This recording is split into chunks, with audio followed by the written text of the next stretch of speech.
God will speak into your life. ദൈവം നിങ്ങളുടെ ജീവിതത്തിൽ സംസാരിക്കാൻ പോവുകയാണ്. This is a change of season. ഇത് ഒരു സീസണിൻ്റെ മാറ്റമാണ്. This is the end of a year and beginning of a new year. ഒരു വർഷത്തിൻ്റെ പഴയത് കഴിഞ്ഞു, അടുത്ത പുതുവർഷത്തിലേക്ക് പോവുകയാണ്. But those who are in Christ, every day is the same. ക്രിസ്തുവിലായിരിക്കുന്നവർക്ക് എല്ലാം ഒന്നുപോലെ തന്നെ. Those who are in the world, the seasons will be changing. ജഡത്തിലായിരിക്കുന്നവർക്ക് സീസണുകൾ മാറിക്കൊണ്ടിരിക്കും. But those who are in Christ, everything will be same. ക്രിസ്തുവിലായിരിക്കുന്നവർക്ക് എല്ലാ ദിവസവും new year ആണ്.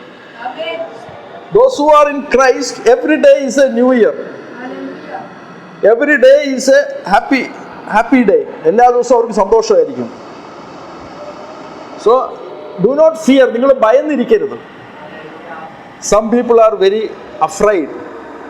ആൾക്കാർ ചിലർ ഭയന്നിരിക്കുന്നത് പോലെ കാണുകയാണ്. Do not be afraid. എന്തുകൊണ്ടാണ് നിങ്ങൾ ഭയക്കല്ലെന്ന് പറഞ്ഞത്? If you are afraid or worried, God cannot do a miracle in your life.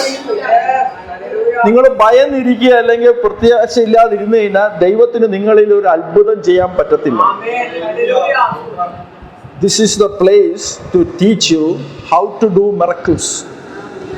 ഇവിടെ നേരത്തെ ഞാൻ പറഞ്ഞു, this is a training place how to do the ministry. Not only doing the ministry but how to do miracles. ഞാൻ പറഞ്ഞു ഇത് ശുശ്രൂഷകർ തന്നെ എടുക്കുന്ന സ്ഥലമാണെന്ന് പറഞ്ഞു. സാധാരണ ശുശ്രൂഷകരല്ല. How to do ministry with signs and wonders. അത്ഭുതങ്ങൾ അടയാളങ്ങളാൽ എങ്ങനെ ശുശ്രൂഷ ചെയ്യണമെന്ന് ചെയ്യുന്ന സ്ഥലമാണ്. The ministry of Jesus is with signs and wonders. യേശുവിന്റെ ശുശ്രൂഷ എന്ന് പറഞ്ഞാൽ അത്ഭുതങ്ങളും അടയാളങ്ങളുമാണ്. 50% Jesus preached the word, 50% he did miracles.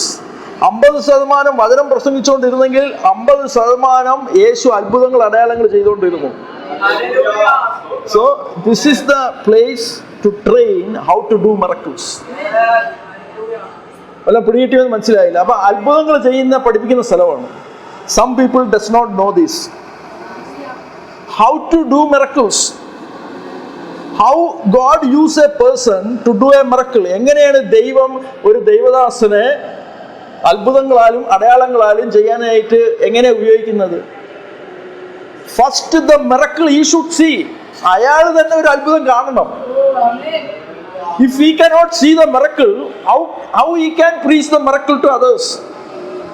സ്വന്തം ജീവിതത്തിൽ ഒരു അത്ഭുതം കണ്ടില്ലെങ്കിൽ മറ്റുള്ളവരുടെ ജീവിതത്തിൽ ഒരു അത്ഭുതം ഉണ്ടെന്ന് എങ്ങനെ പറയാൻ സാധിക്കും? വല്ല പിടികിട്ടിയ? If you want to preach that God will do miracles, first you should have an experience of miracles. നിങ്ങൾക്ക് മറ്റൊരാളോട് ദൈവം യേശു അത്ഭുതങ്ങൾ ചെയ്യുന്ന യേശുവാണെന്ന് പറയണമെങ്കിൽ ഒരു അനുഭവം ഇല്ലാതെ വെറുതെ ബൈബിൾ വായിച്ചുകൊണ്ട് പറഞ്ഞിട്ട് കാര്യമില്ല. So how you will experience that you have a miracle? ഒരു അത്ഭുതം ഉണ്ടെന്ന് എങ്ങനെ മനസ്സിലാവും? God will give something, a test in your life. നിങ്ങളുടെ ജീവിതത്തിൽ ഒരു ടെസ്റ്റ് നടത്തും. He will not give you something more. ചിലപ്പോൾ അധികം ഏതെങ്കിലും കാര്യം തരാതിരിക്കും. Maybe it is finance or it is a health issue. ശരീരത്തിലൊരു അസുഖങ്ങളായിരിക്കും, അല്ലെങ്കിൽ സാമ്പത്തിക വിഷയമായിരിക്കും. ഇത് തന്നിട്ട് എന്തിനാണ് ദൈവം ഇത് തരുന്നത്? We have to pray and we have to see the miracle. നമ്മൾ തന്നെ പ്രാർത്ഥിച്ച് നമ്മൾ ആ അത്ഭുതം കാണണം. Then we can say that God is a God of miracle. Some people doesn't like the test. Those people who does not have revelation, when they are tested, they won't stand for the test. അവർ ആ ശോധനയ്ക്ക് നിൽക്കാൻ ഇടം കൊടുക്കത്തില്ല. How many of you have the experience of the angels? If you have the experience of angels, you don't go to the police station to file a petition. You don't seek a lawyer to get your petition sanctioned. ദൂതന്മാരുടെ ഒരു അനുഭവം നിങ്ങൾക്കുണ്ടെങ്കിൽ നിങ്ങൾ ഒരിക്കലും ഒരു police സ്റ്റേഷനിൽ പോയി നിങ്ങളുടെ തീർപ്പ് കൽപ്പിക്കത്തില്ല. നിങ്ങൾ ഒരിക്കലും ഒരു വക്കീലിനെ പോയി കാണാൻ പോകത്തില്ല. കാര്യം എന്ത്? അത് പോകുന്ന ആരാണ്? ഇങ്ങനത്തെ അനുഭവങ്ങൾ ഇല്ലാത്ത ആൾക്കാർ. When you are in need, if you have the experience that God will multiply everything, what you need, you won't go and borrow or ask someone else. എത്ര പേർക്ക് മനസ്സിലായി? അതായത് നിങ്ങൾക്ക് നിങ്ങളുടെ ജീവിതത്തിൽ ദൈവം അത്ഭുതങ്ങൾ ചെയ്യുകയാണെന്ന് ഒരു അനുഭവം ഉണ്ടെങ്കിൽ നിങ്ങൾ ഒരിക്കലും പോയി വേറൊരാളുടെ അടുത്ത് കൈനീട്ടത്തില്ല. So when you are sorrow, നിങ്ങൾക്കൊരു സങ്കടം വന്നു, if you have the experience that Holy Spirit will comfort you, then you can preach to others that Jesus will comfort you. നിങ്ങൾക്കൊരു ജീവിതത്തിൽ ദുഃഖം വരുമ്പോൾ നിങ്ങൾക്ക് യേശു നിങ്ങളുടെ ദുഃഖത്തെ മാറ്റിയെന്ന ഒരു അനുഭവം ഉണ്ടെങ്കിലല്ലേ നിങ്ങൾ വേറൊരാളടുത്ത് പറയാൻ പറ്റത്തുള്ളൂ. നിങ്ങൾക്കൊരു സാമ്പത്തിക വിഷയം വരുമ്പോൾ യേശു അവിടെ ഒരു അത്ഭുതം ചെയ്തു എന്ന് നിങ്ങൾക്കൊരു അനുഭവം ഉണ്ടെങ്കിലല്ലേ നിങ്ങൾക്ക് അവിടെ പറയാൻ പറ്റുള്ളൂ. This is the place to teach these things. അങ്ങനെ ചെയ്യുന്ന സ്ഥലമാണ് ഇത്. Some people ask, Pastor, we have no bus fare. ചില പാസ്റ്റർ വണ്ടിക്കൂലി ഇല്ലെന്ന് പറയും. I tell you, walk. When you start walking only, you will see the angels will lift you. നടന്ന് തുടങ്ങുമ്പോഴേ ദൂതന്മാര് കയ്യിൽ പൊക്കിക്കൊണ്ട് ഇങ്ങോട്ട് കൊണ്ടുവരുന്ന അനുഭവം വരത്തുള്ളൂ. എത്ര പേർക്ക് മനസ്സിലായി? When you are in need, if you go and borrow, please, I want to pay the loan or I want money, how the angels will put the money in your account? എങ്ങനെ ദൂതന്മാർ കൊണ്ട് പൈസ ഇടും? വല്ല പിടിയിട്ടിയ? ഞാൻ പറഞ്ഞത് മനസ്സിലാവുന്നുണ്ടെന്ന് തോന്നുന്നു. ഒരാൾക്കൊരു സാമ്പത്തിക ഞെരുക്കം വരുമ്പോൾ Jesus wanted to pay the tax. യേശുവിന് ടാക്സ് കൊടുക്കണം. Peter came to Jesus and said, we want to pay the tax. നമുക്ക് ടാക്സ് കൊടുക്കണം. അതുകൊണ്ട് what Jesus said, please go and ask money from somebody else. എവിടെന്നെങ്കിലും പൈസ ചോദിക്കാന്നല്ല യേശു പറഞ്ഞത്. പിന്നെ എന്താ പറഞ്ഞത്? There is money inside the fish. മീനകത്ത് പൈസ കിടക്കുക. Jesus wanted to give food to many people, but there were only 2 fish and 5 loaves of bread. 2 മീനും 5 അപ്പേ ഉള്ളൂ. 5000-10000 ആൾക്കാർ ഇരിക്കുന്നു. വല്ല പിടിയിട്ടുന്ന? The disciples came to Jesus crying, we have no food, we have only 2 fish and 5 loaves of bread. 2 മീനും 5 അപ്പേ ഉള്ളൂ എന്ന് പറഞ്ഞു. യേശു ഉള്ളിൽ നോക്കി ഇവന്മാരെ നോക്കി ചിരിച്ചു. കൂടെ നടന്നിട്ട് ഇതൊന്നും അത്ഭുതങ്ങൾ കാണാത്തവന്മാർ. What Jesus said, he told everyone to sit in a row. എല്ലാവരോടും ഇരിക്കാൻ പറഞ്ഞു. ഇരിക്കാൻ പറഞ്ഞത് കൊണ്ട് എന്താണ്? He looked up and praised the Lord and it was multiplied.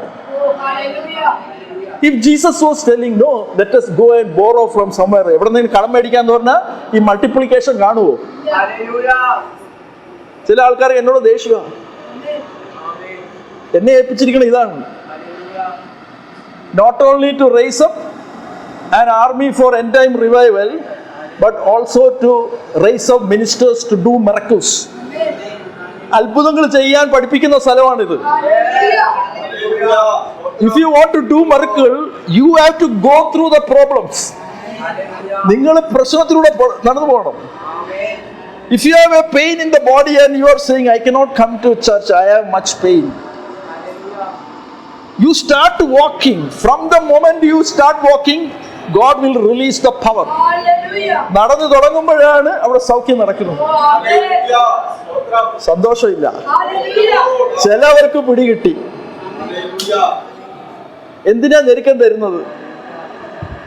From the time of baptism onwards, every day I am seeing miracles. സ്നാനപ്പെട്ട അന്ന് മുതൽ അത്ഭുതങ്ങൾ കണ്ടുകൊണ്ടിരിക്കുകയാണ്. If I have 100 rupees with me, I say I have 1000 rupees. എൻ്റെ കയ്യിൽ ഒരു 100 രൂപ ഉണ്ടെങ്കിൽ ഞാൻ പറയും എൻ്റെ കയ്യിൽ 1000 രൂപ ഉണ്ടെന്ന് പറയും. Some people who have no revelation, oh pastor, you are rich, give me money. Pastor, പൈസ ഉണ്ട് താ. You look at the ministry of Jesus. യേശുവിന്റെ ശുശ്രൂഷ നോക്ക്. He went to one Jewish house and there one small girl was dead. ഒരു കുട്ടി അവിടെ മരിച്ചു കിടക്കുകയാണ്. കുട്ടി മരിച്ചു കിടക്കുകയാണ് അല്ലേ? ഐറോസിന്റെ in the house of Jairus one small girl was dead. ഒരു കുട്ടി അവിടെ മരിച്ചു കിടക്കുകയാണ്. What Jesus Z? യേശു എന്താ പറഞ്ഞത്? Everyone are crying, oh my daughter is dead. കുഞ്ഞ് മരിച്ചു പോയി എന്ന് പറഞ്ഞ് കരഞ്ഞോണ്ടിരിക്കുകയാണ്. What Jesus said? No, the baby is sleeping. യഥാർത്ഥത്തിൽ മരിച്ചു. But what Jesus is saying? No, she is sleeping. യേശുവിന്റെ വാക്കുകൾ, Jesus will speak only spiritually. യേശു പറയുന്നതല്ല ആത്മാവിലെ പറയത്തുള്ളൂ. യേശു ജഡത്തിൽ പറയത്തില്ല. വല്ല പിടികിട്ടിയെന്ന് അറിയത്തില്ല.